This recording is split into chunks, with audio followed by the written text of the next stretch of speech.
comme vous avez sûrement pu le voir passer, Promise a changé et maintenant est devenu PackMind. Alors, si vous posez la question de pourquoi ce changement, hein, c'est plus une raison de nom. Justement, l'objectif, c'est de rappeler vraiment cette idée que notre vision, c'est de regrouper des esprits de tout le monde.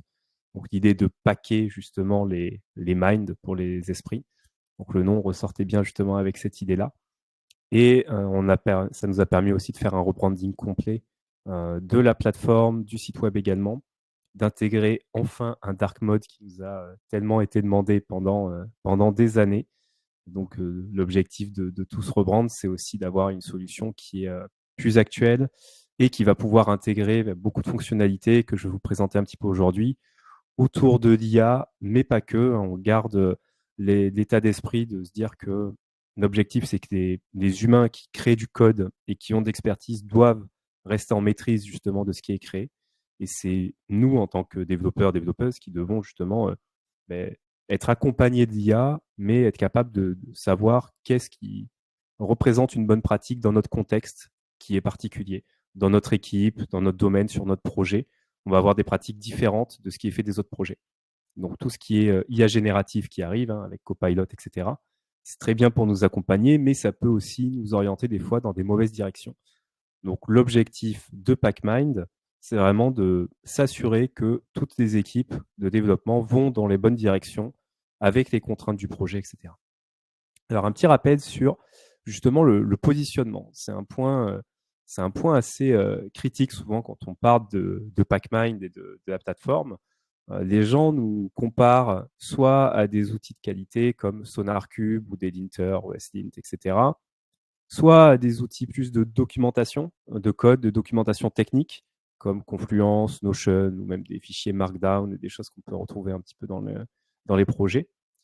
Et en réalité, c'est vrai qu'on est un petit peu sur ces deux aspects, c'est-à-dire que dans PackMind, les pratiques qu'on définit peuvent apparaître automatiquement dans les IDE à la manière d'un SonarLint, peuvent apparaître dans les revues de code ou dans la CI, comme pourrait faire un SonarCube.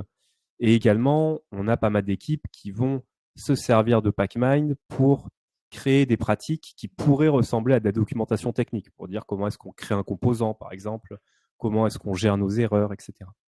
Mais en réalité, PackMind, même si c'est un petit peu de tout ça, c'est surtout une gestion des compétences. C'est surtout un outil et une solution qui va permettre de faire progresser l'équipe techniquement. L'objectif, c'est pas d'arriver avec une solution, par exemple, de e-learning qui va vous apprendre des nouvelles choses. L'idée qu'on a, c'est vraiment qu'il y a déjà beaucoup de savoir et beaucoup de connaissances qui existent au sein de vos équipes. Évidemment, si vous êtes plus de 2 ou 3 personnes qui développent ensemble sur le même produit. Et à partir du moment où on a 5, 10, 20 personnes qui travaillent ensemble sur le même projet, on va dire sur une même techno ou même sur une techno différente, on va toujours avoir des gens qui ont une expertise différente. On va avoir des gens qui vont être spécialisés sur la sécurité, qui vont être très bons sur du React, par exemple, ou sur les dernières nouveautés qui sont sorties avec Angular, etc. Et d'autres personnes qui vont être bons sur d'autres sujets. Donc, l'objectif et la vision qu'on a chez PackMind, c'est vraiment de pouvoir permettre à ces équipes de développement de se partager très facilement, de manière très fluide, ces bonnes pratiques pour que les équipes puissent grandir ensemble et atteindre le meilleur niveau possible juste avec les connaissances qu'elles ont en interne. Donc, c'est complémentaire en réalité de ce qu'on va retrouver sur la documentation technique. C'est complémentaire d'outils comme Sonar ou Checkstyle ou Checkmarks, etc., qui vont avoir des règles un peu génériques qui viennent de l'industrie, qui vont nous permettre d'analyser justement notre code par rapport aux standards de l'industrie. Et l'objectif de PackMind, c'est vraiment d'être le complément de tout ça. Bon, maintenant que ce petit rappel sur le positionnement a été fait, un petit point justement sur le rebrand complet. Donc, c'est le nouveau site web qu'on a. Donc, on oublie Promise. Maintenant, tout est PackMind. Donc, je n'ai pas précisé, mais actuellement, la version de notre application est disponible actuellement donc, sur cette fin janvier directement pour les utilisateurs de la version cloud. Donc, toutes les personnes qui sont sur la version cloud, vous avez accès à la nouvelle version justement de PackMind. Pour les utilisateurs qui ont une instance qui est hébergée dans leur système d'information, cette mise à jour sera disponible sur février. Donc, dans quelques semaines, la mise à jour sera mise en ligne et c'est une simple mise à jour, hein, ce n'est pas un nouveau produit. lors de la mise à jour, vous allez pouvoir justement bénéficier de toute la nouvelle interface et de toutes les nouvelles fonctionnalités qui sont sur PackMind. Un autre petit point également, c'est que les plugins qui sont les plugins IDE ou les plugins pour la revue de code, eux sont toujours brandés Promise pour l'instant et ils vont être mis à jour en même temps que la version on-premise qui sera déployée du coup sur l'environnement de tout le monde à partir de février. Donc d'ici quelques semaines, tous les plugins Promise seront remplacés également par des plugins PackMind, ce qui ne change rien au fonctionnement des plugins. Actuellement, ce sera vraiment un fonctionnement ISO. Donc, il n'y aura vraiment pas du tout de modification à ce niveau-là. Alors, pour rappeler maintenant les différentes propositions de valeur qu'on partage avec cette version de PackMind, l'idée, comme je disais, c'est toujours de travailler sur les compétences des équipes en permettant aux tech leads et aux personnes qui ont des compétences à partager de les partager très facilement depuis leur IDE, depuis les outils de revue de code. Et donc, on va vérifier, on va valider tout ça ensemble lors de revues de pratique. Donc, les revues de pratique, c'est vraiment le cœur de PackMind. C'est l'idée de se regrouper et de discuter de tout ce qui a été remonté justement comme différents sujets, des bug fixes qu'on a fait, etc. Donc ça, c'est vraiment le cœur de ce qu'on propose et c'est toujours le cas évidemment avec les nouvelles versions de PackMind. Ce qui va être un petit peu nouveau, c'est que ces standards, donc ces pratiques qu'on va définir ensemble dans l'équipe, qui vont faire partie de notre référentiel, c'est vraiment les choix techniques qu'on a fait chez nous. Elles sont aujourd'hui déployées dans les pull requests et dans les IDE, comme on peut le voir ici par exemple, avec cette pratique qui apparaît ici, ligne 33, un peu la manière justement ici d'un linter. On a cette manière de pousser les pratiques à l'équipe qui aujourd'hui se base surtout sur des expressions qu'on va pouvoir définir. Donc l'équipe peut définir des expressions régulières, elle peut définir des patterns avec des outils comme SemGrep qui vont nous permettre, par exemple, ça c'est l'interface de SemGrep pour créer une règle. Donc on va pouvoir définir des patterns pour nos règles pour essayer de les identifier automatiquement dans le code. Il y a quelque chose sur lequel on travaille beaucoup en ce moment, c'est l'utilisation de l'intelligence artificielle pour aller détecter justement ces règles. Donc, dans ce cas-là, l'objectif, c'est que justement, ça va plus se baser sur des patterns, mais ça va se baser vraiment sur l'IA elle-même et le moteur qu'on va utiliser, par exemple un GPT-4, pour aller essayer de retrouver dans le code, est-ce qu'il n'y a pas une pratique justement qui n'a pas été respectée, ou l'inverse, est-ce qu'il n'y a pas des nouvelles pratiques à extraire, etc. Et ça, cette partie justement pratique qu'on va essayer d'extraire depuis le code, c'est quelque chose qui est déjà disponible sur la version cloud, qui est déjà disponible également sur les dernières versions de la version on-prem. Et l'idée de ça, c'est qu'on va vraiment scanner le code source qui est poussé régulièrement. Donc, on va scanner le nouveau code qui a été poussé par l'équipe. Et à partir de ce scan, l'IA va nous suggérer elle-même des pratiques. Donc, en fait, c'est une sorte d'auto-formation qu'on va avoir basée réellement sur le code que nous, on produit. Donc, des choses bien, des choses moins bien, etc. Je vous montrerai des exemples. Mais on a eu quelques feedbacks intéressants. Par exemple, Déborah chez Agrégio, qui nous a dit, il n'y a pas très longtemps justement, que le tech lead avec qui elle travaille, qui a plus de 20 ans d'expérience dans le développement, en allant sur PackMind justement tous les jours, découvre des nouvelles choses sur les langages, des nouvelles choses sur les pratiques, que ce soit de l'architecture, de la sécurité, du test. Et ça, c'est un retour qui nous a marqué parce que réellement, on voit que les pratiques qui sont poussées par l'IA, elles peuvent apporter quelque chose de nouveau justement dans le contexte des équipes.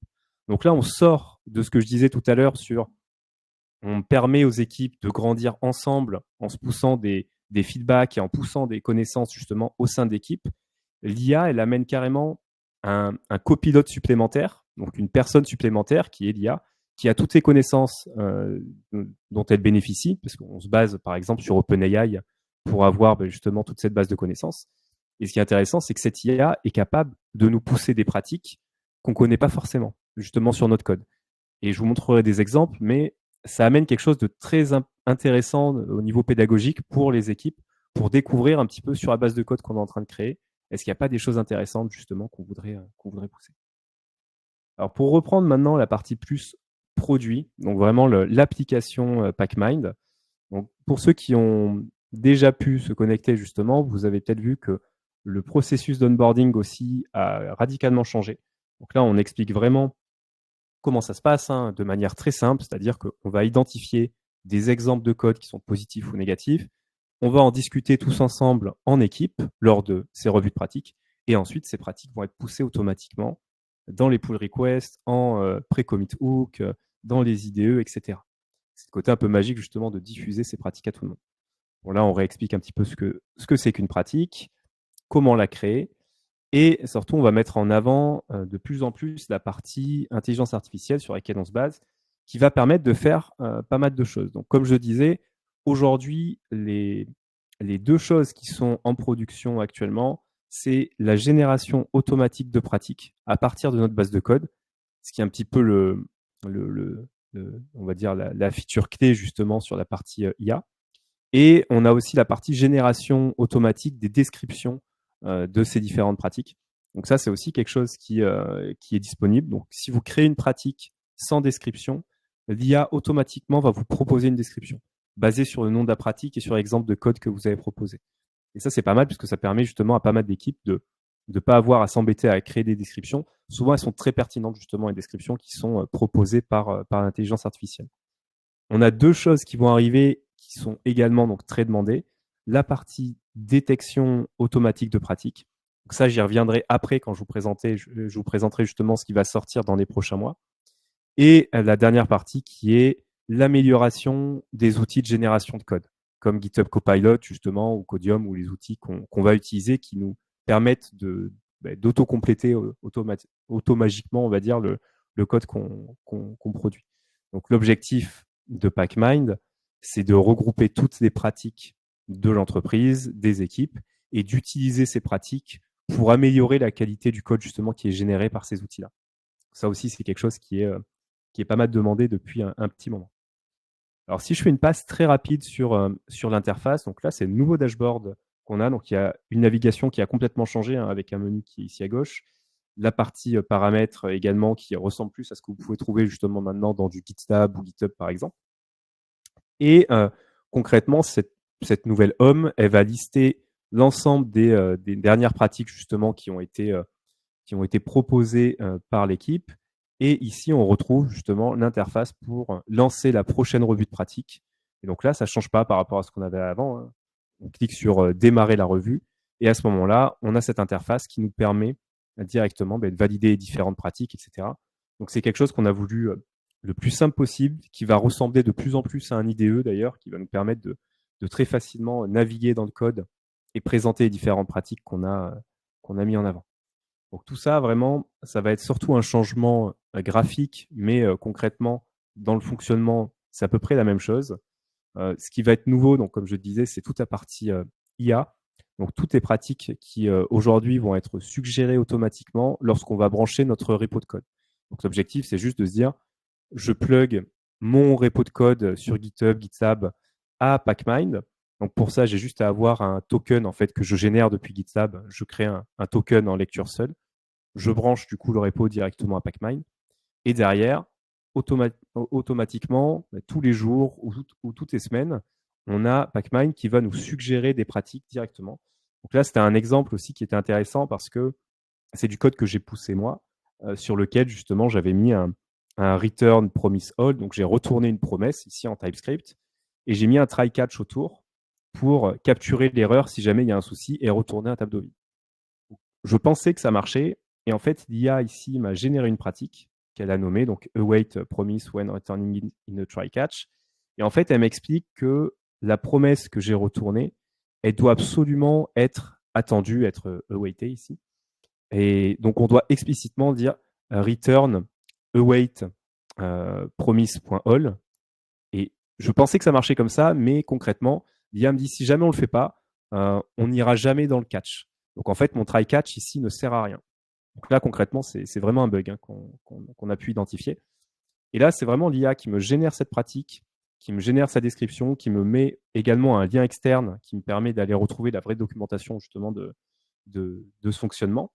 Et elle va même me proposer une correction sur le code qui a été proposé ici. Et donc ça, c'est intéressant parce qu'elle vient donner du feedback sur des choses qui seraient améliorables, sur lesquelles, si jamais je trouve que c'est intéressant, et dans ce cas-là, c'est intéressant, je peux rajouter cette pratique au prochain workshop. Donc ça nous permettra d'en discuter avec toute l'équipe d'un coup. Donc en fait, comme ça, ça vient piocher un petit peu tout ce qui se passe sur la code base. Ça vient chercher des pratiques. On peut en discuter avec toute l'équipe pour valider ou pas ces choses ensemble. Et également, ça va nous remonter des pratiques positives sur la code base. Par exemple, ici, quelqu'un dans l'équipe a utilisé un logger et on voit que le log est structuré à peu près de la même manière avec le nom du fichier, le nom de la méthode, le start et end. Et donc, l'IA ici s'est dit, OK, ben là, ça ressemble à une bonne utilisation d'un logger, c'est assez clair. Donc, elle a créé cette pratique en positif, c'est pour ça qu'ici c'est en vert, sur justement cette utilisation du logger. Et donc ça, c'est pareil, je peux dire, OK, ben, c'est intéressant, je vais rajouter ça au prochain workshop. Donc, vous voyez, en fait, dans ce cas-là, concrètement, on s'attendrait à ce que ce soit à la limite la personne qui a rédigé ce code qui l'identifie comme une bonne pratique et qui le partage en revue de pratique à tout le monde. Ce qu'on sait aujourd'hui, avec l'utilisation justement qu'on a avec les différents clients, c'est que c'est pas forcément un réflexe qu'on a dans les équipes de développement de se dire ce que je viens de faire, je sais que c'est bien, mais peut-être que les autres de l'équipe justement sont pas au courant. En fait, on n'a pas ce réflexe, on a un petit peu quelque chose qui s'appelle la malédiction du savoir, où on a l'impression que tous les autres en savent autant que nous. Donc, on n'a pas le réflexe de se dire, bah, ça, je vais le partager aussi aux autres parce que ça pourrait être intéressant. Et ce qui est intéressant, c'est que l'IA repasse derrière nous et fait un petit peu ce rôle de reviewer qui va se dire, tiens, ben ça paraît être un pattern intéressant, ça paraît être quelque chose que les autres n'ont pas forcément appliqué. Et donc ça, je vais en extraire une pratique. Donc c'est là où l'IA est très intéressante, c'est qu'elle vient être un copilote, non pas sur la rédaction de code, mais vraiment sur l'extraction des connaissances. Et derrière, ça nous permet de valider ça avec tout le monde, etc. Et ensuite, cette pratique elle sera validée et elle sera dans notre référentiel. Et comme je disais, on a énormément d'exemples. Donc là, on l'a fait tourner évidemment violemment sur la code base. Donc on a 183 pratiques et 263 questions, donc ce qui est juste énorme. Mais l'objectif, c'était de voir justement tout ce que ça pouvait faire. Et donc ça crée des pratiques sur plein de sujets différents, sur ici la gestion d'erreurs, sur du TypeScript précisément, sur l'utilisation des interfaces, etc. La mutation des états. Donc on a beaucoup de sujets qui peuvent être traités. Et ça, c'était justement la version actuelle qu'on a ici. C'est un petit peu un mode bêta où en fait on peut l'utiliser, on peut récupérer ces différentes pratiques qui sont générées, mais ça nous fait jumper justement à qu'est-ce qu'on est en train de faire actuellement et qu'est-ce qu'on va faire justement sur 2024 dans la solution. Justement, cette partie génération de pratiques dont je parlais, on est en train de l'améliorer pour qu'elle soit vraiment personnalisable. Ça veut dire que l'équipe va pouvoir dire je veux que tu me génères des pratiques sur tel dossier, telle base de code, mais pas sur telle partie du code, par exemple. Je veux regarder que ce qui est plus récent depuis 30 jours, etc. Ou alors, et c'est le plus important, définir des sujets sur lesquels on veut que l'IA travaille actuellement. Donc, on peut dire le mois de janvier, ça va être des pratiques sur la sécurité, parce qu'on a un gros sujet sécu, par exemple. Le mois de février, ça va être des pratiques sur les tests, la testabilité. Donc, essaye de nous faire surtout des pratiques orientées tests. Le mois d'après, ça pourrait être sur du React, sur du clean code, sur de la clean architecture, de l'archi-hexagonale, des choses comme ça. Et donc là, ça va permettre justement de focaliser un petit peu cette identification de pratique sur des sujets en particulier. Et ça met aussi des thématiques pour l'ensemble de l'équipe pour se dire, bah là, ce mois-ci, on va faire le focus sur les tests, par exemple. On va améliorer nos pratiques dessus. Et une fois qu'elles seront améliorées, bah, le mois prochain, on passera sur autre chose. Donc ça, c'est vraiment un sujet qui est en cours et qui, à court terme, va être disponible, sûrement d'ici fin février. Donc c'est vraiment quelque chose qui va arriver très rapidement. Et l'interface aussi sera différente sur cette partie-là. On pourra mieux naviguer, on pourra mieux récupérer les pratiques selon les différentes catégories, etc. Aller chercher et aller lancer nous-mêmes l'analyse d'ailleurs. L'objectif, c'est qu'on puisse dire, je lance l'analyse sur telle partie du code, trouve-moi toutes tes mauvaises pratiques, toutes tes bonnes pratiques sur tel sujet. Donc ça va être beaucoup plus personnalisable, donc on pourra le faire vraiment autant qu'on veut. Donc ça, c'est quelque chose qui va arriver très prochainement. Également, une partie qui nous a été beaucoup demandée par des utilisateurs, la partie communauté de pratique. Donc ça, c'est le cas lorsque vous avez on va dire plus d'une dizaine, une vingtaine de développeurs et vous commencez à avoir, par exemple, une structuration avec des squads, des communautés de pratique, c'est-à-dire des personnes qui vont faire du front-end, qui vont se réunir ensemble, des personnes qui vont faire du back-end ou de la sécurité, qui vont se réunir ensemble. L'objectif, c'est que on continue dans PackMind de gérer les groupements de personnes dans ce qu'on appelle des espaces. Donc là, par exemple, chez moi, j'ai toujours mon espace ici. Je vais vous montrer ici, par exemple, à quoi ça ressemble.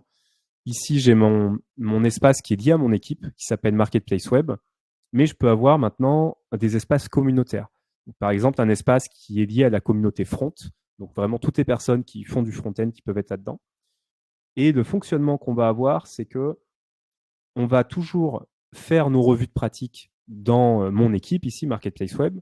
Mais une fois qu'on aura validé ces pratiques, il y en a peut-être, comme ici la pratique Fade Fast par exemple, qui est une pratique que je pourrais retrouver en fait à un niveau plus haut. Je pourrais retrouver au niveau des entreprises ou au niveau justement du Java ou d'une autre communauté.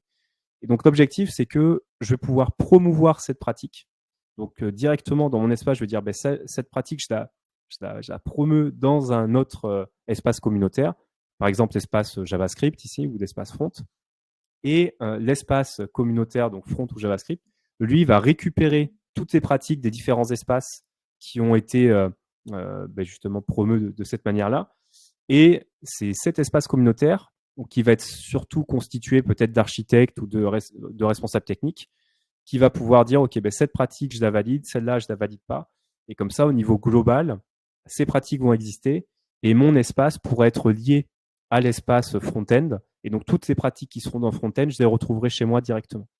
Donc, il y a vraiment ce côté, je fais une promotion de pratique, il y a une validation par l'espace communautaire, et derrière, elle redescend automatiquement à tous les espaces qui sont abonnés à cet espace communautaire. L'objectif, c'est aussi que l'espace communautaire va pouvoir lui-même créer des pratiques, faire ses propres revues de pratiques, et donc automatiquement, ces pratiques seront dispatchées à tout le monde. Ce qui est plutôt pratique dans le cas, par exemple, d'un espace qui serait sécurité. Si jamais il y a une équipe sécurité dans votre entreprise, ce serait le cas, en fait. Elle utiliserait son propre espace sécurité pour créer plein de pratiques et de référentiels qui sont vraiment liés à la sécurité, et automatiquement, ça redescendrait chez tout le monde. Et si une équipe de l'entreprise identifie une pratique qui pourrait être marquée comme sécurité, elle peut la remonter dans l'espace sécurité aussi. Donc, il y a ce double échange qui peut se faire, d'une part par l'espace communautaire et puis directement par des espaces enfants. Donc ça aussi, c'est quelque chose qui devra arriver prochainement. C'est quelque chose qui devra arriver d'ici fin février. L'objectif, c'est vraiment de travailler sur ça rapidement parce qu'on a beaucoup de contextes avec beaucoup d'équipes qui utilisent la solution et qui ont cette problématique de comment on fait passer des pratiques à l'échelle de manière un peu plus large. Une autre partie qui arrivera un peu plus tard, mais assez rapidement aussi, parce que c'est dans la roadmap plutôt court terme, c'est la détection des pratiques directement avec l'IA. Donc, c'est un petit peu ce que je disais tout à l'heure. L'objectif, là, c'est de plus se baser sur des patterns, mais directement d'utiliser le nom de la pratique. Par exemple, si je prends celle-là, Use Business Name in Domain or Application Layer, qui explique justement comment ça marche avec des exemples positifs et négatifs. Une pratique comme ça, aujourd'hui, on ne peut pas vraiment lui associer une expression régulière ou un pattern pour l'identifier. Par contre, si on la passe en paramètre à l'IA et qu'on lui dit, tiens, essaye de retrouver dans cette base de code, donc dans une pull request par exemple, si cette pratique est bien appliquée ou non, là, l'IA va être capable de la détecter. Donc l'objectif, c'est que cette IA soit capable de détecter une grande majorité des pratiques qui aujourd'hui sont indétectables. Et surtout, on va pouvoir aller plus loin que ce que fait SonarCube ou Daylinter en allant chercher justement des choses qui sont un peu plus abstraites. Quand on va parler de nommage, quand on va parler de structure, de design pattern, de choses comme ça, l'IA est capable de les identifier. Donc ça, c'est quelque chose qu'on est en train de travailler, sur lesquels on a des très bons retours actuellement sur tous les tests qu'on est en train d'effectuer. L'objectif, dans un premier temps, ça va être de le faire uniquement dans les pull requests, donc directement sur GitLab, GitHub, Bitbucket ou Azure, par exemple. On va aller mettre des commentaires automatiques avec PackMind, là où justement on identifie qu'il y a des pratiques qui seraient pas forcément suivies par rapport à la base de pratique de l'équipe. L'objectif aussi de faire avec de l'IA, c'est qu'il y a un côté assez pédagogique. Donc elle ne va pas juste nous dire là il y a une mauvaise pratique, elle va dire tiens ça n'a pas forcément été respecté ici, et voilà ce qu'il aurait fallu faire, et voilà les avantages. En fait, le commentaire qui est généré par l'IA, il contient lui-même la correction de code à appliquer, et il contient également le pourquoi est-ce que c'est mieux de faire comme ça.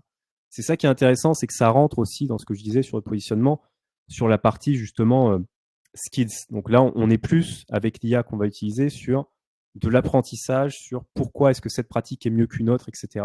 Vraiment faire comprendre aux personnes pourquoi est-ce que c'est mieux de faire de cette manière-là. Ce qui est différent juste de dire ça, c'est pas bien, etc.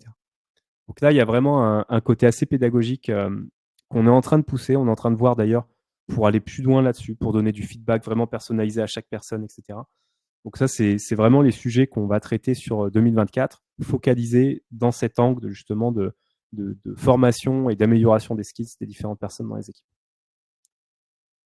La partie amélioration de la génération du code via l'IA. Donc, je parlais de Copilot tout à l'heure. Dans un premier temps, ce qu'on veut réaliser, c'est directement avec le plugin PackMind d'avoir un système de chat comme un Copilot chat directement dans l'IDE et pouvoir lui demander de générer du code comme on ferait avec Copilot chat. L'objectif, c'est que contrairement à Copilot chat, quand on va demander à PackMind de nous générer du code, il va se baser sur l'ensemble de toutes les pratiques qu'on a en interne. Donc, il va générer du code, mais en appliquant peut-être la centaine ou les 200 pratiques qu'on a en interne. Donc, ce qui nous donne un très bon résultat en termes de qualité sur le code généré, parce que vous savez, la qualité des IA, elle dépend de la qualité des données qu'elle a en entrée. Et si on lui passe toute notre code base qui a 10 ans ou tous les projets open source qui ont été développés depuis 40 ans, évidemment, la qualité de ce qui est généré, ça peut être discutable. Il y a des choses qui peuvent être bien, mais il y a peut-être plein d'anciennes pratiques ou d'aides techniques qu'elle va utiliser pour juste répliquer la même chose. Donc là, l'objectif, c'est de donner en priorité en entrée toutes les pratiques qu'on a validées chez nous, qui ont été validées par les équipes, pour générer du code de bonne qualité. Donc là, ce qu'on va faire avec le plugin PackMind, c'est plus un démonstrateur. On n'est pas là pour rentrer en concurrence avec un GitHub Copilot, justement, ou un outil de génération de code. On ne cherche pas à intégrer dans PackMind vraiment une sorte de génération de code et à travailler sur la productivité et la génération. Par contre, c'est un démonstrateur dans le sens où ce qu'on aimerait bien pouvoir faire, c'est intégrer toutes nos pratiques en entrée d'un vrai Copilot chat ou d'un vrai Copilot. Aujourd'hui, ce n'est pas possible parce que les solutions sont fermées. On ne peut pas donner des informations aux prompts supplémentaires actuellement. Par contre, c'est quelque chose qui devrait être possible en 2024. Donc, ils vont petit à petit ouvrir un petit peu ce qu'ils ont, les modèles et puis la configuration que proposent justement ces outils-là. Et le jour où ce sera disponible, effectivement, on aura cette brique qu'on pourra intégrer directement dedans pour améliorer du coup la génération de code à ce moment-là. Et donc là, c'est vraiment ce que j'ai présenté qui est plutôt court, moyen terme. Ce qu'on travaille également sur le plus long terme, ça va être d'autres mécanismes de récupération de pratiques, notamment depuis Slack ou depuis des outils comme Teams. Donc, suite à une discussion, par exemple directement sur un thread Slack, pouvoir, avec un plugin PackMind, en créer une pratique ou envoyer justement le résumé de cette discussion directement dans PackMind pour qu'on puisse en discuter avec l'ensemble de l'équipe. Souvent, ces discussions qu'on a dans des threads Slack, il n'y a que quelques personnes qui regardent, qui participent, et puis en quelques heures, évidemment, c'est quelque chose qui remonte et qui disparaît tout simplement quand c'est dans Slack.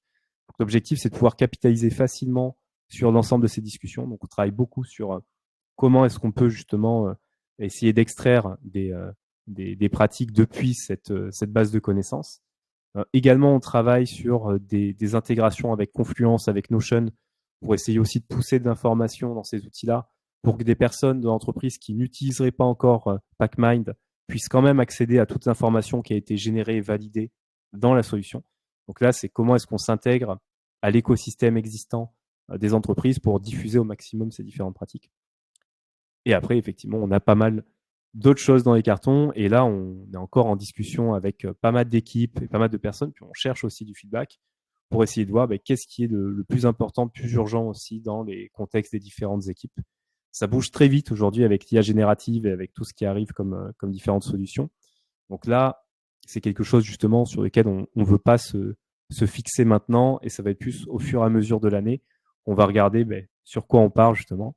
Mais l'objectif, la vision globale, c'est vraiment de travailler sur comment est-ce qu'on aide les équipes à progresser ensemble facilement, de manière complètement fluide, et comment est-ce qu'on peut donner du feedback sur tout ce qui a été généré justement ensemble avec cette partie détection automatique. Voilà, j'ai fait le tour de tout ce que je voulais vous présenter. Si vous avez des questions, n'hésitez pas. Vous pouvez les poser directement dans le chat. Donc vraiment, si vous avez des questions aujourd'hui, n'hésitez pas sur n'importe quoi de ce que j'ai présenté ou même sur les prochaines features. Et comme je le disais, l'enregistrement de ce webinaire va être proposé sur YouTube juste après dans l'après-midi. Donc, vous pourrez le présenter à d'autres personnes, n'hésitez pas. Et pour rappel, du coup, donc, cette version que j'ai présentée, ce sera disponible sur le mois de février sur la version on-premise pour les personnes qui sont ici, qui ont actuellement la version on-prem et donc pas la version cloud.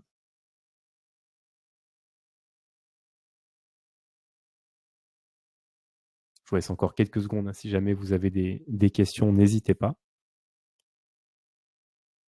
Je me permets aussi de repartager mon mail si jamais des personnes ont des questions et que vous voulez poser directement par mail ou organiser justement un échange ou une présentation avec vos équipes. Ça, c'est avec grand plaisir.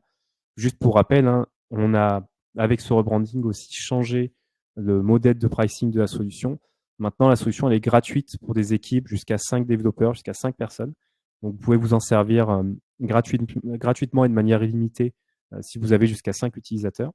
Et sinon, dans tous les cas, on a un reverse trial. Ça veut dire que vous avez 30 jours pour vous servir de la solution complète, sans limite d'utilisateur ou de quoi que ce soit.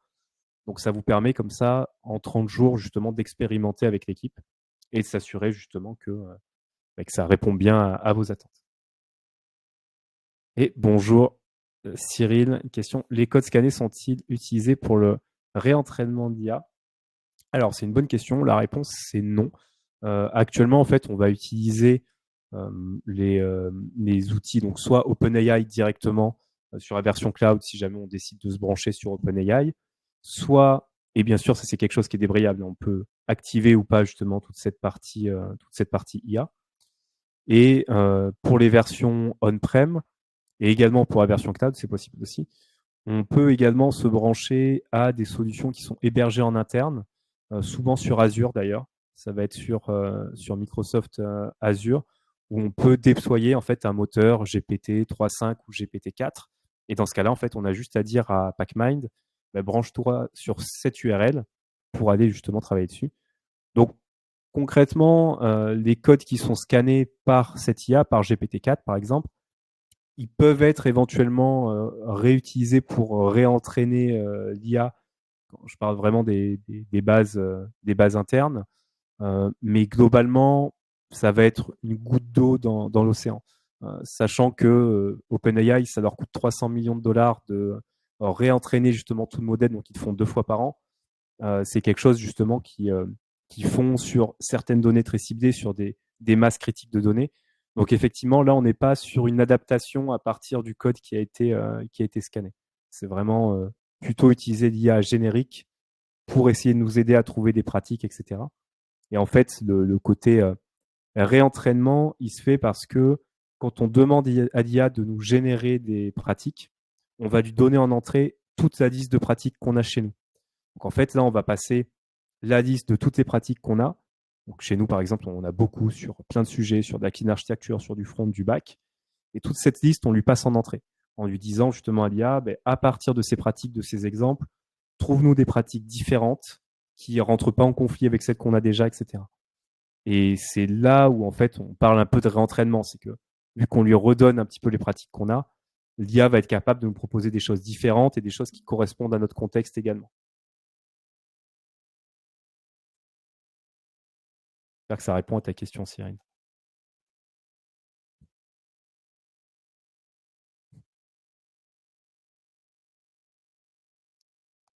Parfait. Alors, n'hésitez pas si jamais vous avez d'autres questions.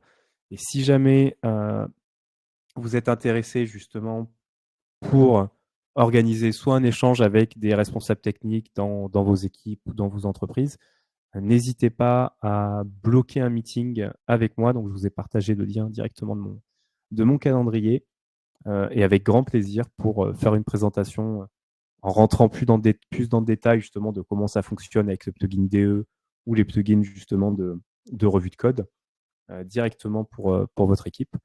Donc ça, avec grand plaisir. Et sinon, dans tous les cas, on va partager pas mal de news justement sur les différentes évolutions tout au long de l'année 2024. On va avoir aussi un podcast dédié aux responsables techniques qui sort et qui va permettre régulièrement de partager des retours d'expérience sur la gestion technique justement des équipes par différentes personnes. Donc ça, c'est quelque chose de nouveau qui va arriver et qui va se cumuler aussi avec les webinars qu'on va continuer de faire régulièrement en format un peu moins récurrents que l'an dernier où on en faisait vraiment beaucoup. Mais on va avoir quand même régulièrement des webinars qui vont arriver sur pas mal de sujets et régulièrement aussi des webinars où on présentera l'ensemble des nouveautés qui arrivent justement avec l'IA et tout ce dont j'ai parlé, des différentes fonctionnalités, tout ça, ça va être présenté aussi sous forme de webinaire prochainement. Et merci à toutes et à tous pour votre attention. N'hésitez pas, du coup, si jamais vous avez des questions, à nous écrire directement. Et sur ce, je vous souhaite une bonne journée. Merci Kendall et merci tout le monde. Bonne journée et à bientôt pour un autre webinaire.